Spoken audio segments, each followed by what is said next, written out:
Finally ബജാജിൻ്റെ adventure motor cycle ഇപ്പോൾ ടെസ്റ്റിങ്ങിൽ spot ചെയ്തിട്ടുണ്ട്. പൂനെയിൽ വെച്ചിട്ടാണ് വണ്ടി ഇപ്പോൾ കാണാൻ പറ്റിയിട്ടുള്ളത്. ഇപ്പോൾ ഈ ഒരു ബൈക്കിൻ്റെ കുറച്ച് ഡീറ്റെയിൽസ് കാര്യങ്ങളൊക്കെ നമുക്ക് നോക്കാം. അപ്പോൾ നമ്മുടെ ചാനൽ ഫോളോ ചെയ്യുന്നവർക്ക് അറിയായിരിക്കും. ഇപ്പോൾ നമ്മൾ കുറച്ച് മുമ്പേ തന്നെ പറഞ്ഞിട്ടുണ്ട് ഇനി വരാൻ പോകുന്ന ബൈക്കിൻ്റെ കാര്യങ്ങളൊക്കെ. അതിൽ ബജാജിൻ്റെ ഒരു അഡ്വഞ്ചർ ബൈക്കിൻ്റെ കാര്യം ഓൾറെഡി ഞാൻ കൺഫേം ചെയ്ത് വീഡിയോയിൽ പറഞ്ഞിട്ടുണ്ട്. ആ ഒരു ബൈക്കാണ് ഇപ്പോൾ ടെസ്റ്റിങ്ങിൽ കാണാൻ പറ്റിയിട്ടുള്ളത്. വണ്ടി ഉടൻ തന്നെ ഇന്ത്യയിലേക്ക് ലോഞ്ചും ചെയ്യുന്നുണ്ട്. ബജാജും കുറച്ച് മുമ്പേ തന്നെ കൺഫേം ചെയ്ത കാര്യം തന്നെയാണ് ഈ ഒരു ADV മോട്ടോർ സൈക്കിളിൻ്റെയും കുറച്ച് പുതിയ ബൈക്കിൻ്റെ അപ്ഡേറ്റ്. നിലവിലാണെങ്കിൽ ഒരു അഡ്വഞ്ചർ ബൈക്ക് കാറ്റഗറി ആണെങ്കിൽ ബജാജിൻ്റെ കയ്യിലില്ല. അത് ഫുൾഫിൽ ചെയ്യാൻ വേണ്ടിയായിരിക്കും ഈ ഒരു ബൈക്ക് കൊണ്ടുവരുന്നത്. അതുമാത്രമല്ല ഇപ്പോഴത്തെ ഒരു ഇന്ത്യൻ മാർക്കറ്റിംഗ് നോക്കുകയാണെങ്കിൽ അഡ്വഞ്ചർ ബൈക്കിന് നല്ല ഡിമാൻഡ് ഉണ്ട്, നല്ല സെയിലും വരുന്നുണ്ട്. എല്ലാ ബൈക്കും അഡ്വഞ്ചർ കാറ്റഗറി ബൈക്ക് ഇറക്കിക്കൊണ്ടിരിക്കുന്ന ടൈമാണ്. ഇപ്പോൾ ഓൾറെഡി ഹീറോൻ്റെയും TVSൻ്റെയും KTMൻ്റെയും എൻഫീൽഡിൻ്റെ എല്ലാ കൈമിലും അഡ്വഞ്ചർ ബൈക്ക് ഉണ്ട്. 2 ജാപ്പനീസ് ബ്രാൻഡായിട്ടുള്ള ഹോണ്ടയ്ക്കും യമഹക്കും കിടിലം ബൈക്കുകളുണ്ട് ഓഫ് റോഡിങ്ങിൽ. പക്ഷേ ഇന്ത്യയിലില്ലാന്നേ ഉള്ളൂ. ഉടൻ തന്നെ ആ ഒരു മോഡൽസൊക്കെ ഇന്ത്യയിൽ വന്നേക്കാം. ഓൾറെഡി അതിൻ്റെ വീഡിയോ ഒക്കെ ചെയ്തിട്ടുണ്ട്, നിങ്ങൾ ചാനൽ ചെക്ക് ചെയ്താൽ മതി. ഈ ഒരു പ്രോട്ടോടൈപ്പ് ഡിസൈനിൽ നമുക്കൊരു ടെസ്റ്റിങ്ങിലെ ബൈക്ക് കാണുമ്പോൾ തന്നെ നമുക്ക് മനസ്സിലാവും ഇതൊരു പ്രോപ്പർ ADV തന്നെയാണ്. RTX പോലെ അല്ലെങ്കിൽ V-Strom പോലെയുള്ള ഒരു അഡ്വഞ്ചർ ടൂറർ എന്നല്ല, ഇതൊരു ഫുള്ളി അഡ്വഞ്ചർ മോട്ടോർ സൈക്കിൾ തന്നെയാണ്. കുറച്ചും കൂടി അഡ്വഞ്ചറിന് ഫോക്കസ് ചെയ്തിട്ടുള്ളൊരു ബൈക്ക് തന്നെയാണ്.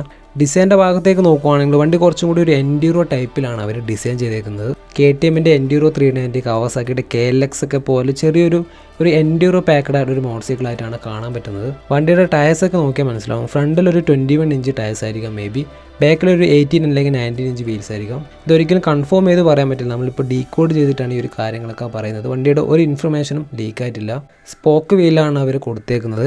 വലുപ്പത്തിലുള്ള ടയേഴ്സാണ്, കൂടാതെ സ്പോക്ക് വീൽ ആയതുകൊണ്ട് തന്നെ ഓഫ് റോഡിൽ നല്ല കംഫർട്ട് ഉണ്ടാവും, നല്ല സ്റ്റെബിലിറ്റി ആയിരിക്കും. ഫ്രണ്ടിൽ കുറച്ചും കൂടി നല്ല ലോങ് ട്രാവൽ സസ്പെൻഷൻ സെറ്റപ്പ് തന്നെ ആയിരിക്കും. നമുക്ക് കുറച്ച് കാണാൻ പറ്റും ആ ഒരു വീഡിയോസിലൊക്കെ.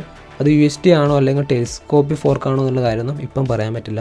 പിന്നെ എക്സ്പൾസിൻ്റെ ഒക്കെ പോലത്തെ കുറച്ച് നീളത്തിലുള്ള ഒരു മഡ് ഫ്ലാപ്പ് കൊടുത്തിട്ടുണ്ട് ഫ്രണ്ടിൽ.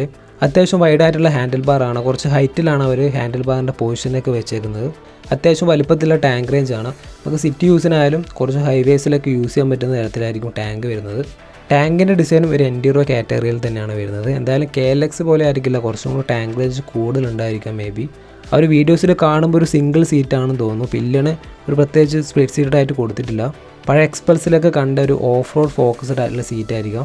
പിന്നെ ആ ഒരു ടെയിൽ സെക്ഷനും എൻഡ്യൂറോ ടൈപ്പ് തന്നെയാണ്. പിന്നെ വണ്ടിക്ക് ലഗേജ് ക്യാരി ചെയ്യാനും ടോപ്പ് ബോക്സ് ഒക്കെ ആഡ് ചെയ്യാൻ പറ്റുന്ന ഒരു സിസ്റ്റമൊക്കെ അവർ കൊടുത്തിട്ടുണ്ട്. വീഡിയോസിൽ നിങ്ങൾക്ക് കാണാൻ പറ്റും. ഇതൊരു ടെസ്റ്റിംഗ് ബൈക്ക് ആയതുകൊണ്ട് തന്നെ ബാക്കി എല്ലാ കാര്യങ്ങളും കവേർഡാണ്. എക്സോസ്റ്റ് ആയാലും പിന്നെ എഞ്ചിൻ്റെ ഭാഗങ്ങളൊക്കെ ഫുള്ളി കവേർഡാണ്.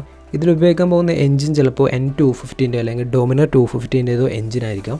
കുറച്ചും കൂടി ചാൻസ് ഉള്ളത് ഒരുപക്ഷെ N250 എഞ്ചിനായിരിക്കാം. അത് കുറച്ചും കൂടി അഫോർഡബിൾ ബൈക്കാണ്. അതിന് ഏകദേശം 2 ലക്ഷത്തിന് താഴെ പ്രൈസ് വരുന്നുള്ളൂ. ഡൊമിനറിൻ്റെ എഞ്ചിൻ കുറച്ചും കൂടി എക്സ്പെൻസീവ് ആണ്, ലിക്വിഡ് കൂൾ എഞ്ചിനാണ്. 250 ആയാൽ കൂടി എന്തായാലും ഏത് എഞ്ചിനാണ് കൊടുത്തതെന്നുള്ള കാര്യമൊന്നും കൺഫേം ആയിട്ടില്ല. ഒരുപക്ഷെ ഈ 2 എഞ്ചിനിൽ ഏതെങ്കിലും ഒന്നായിരിക്കാം.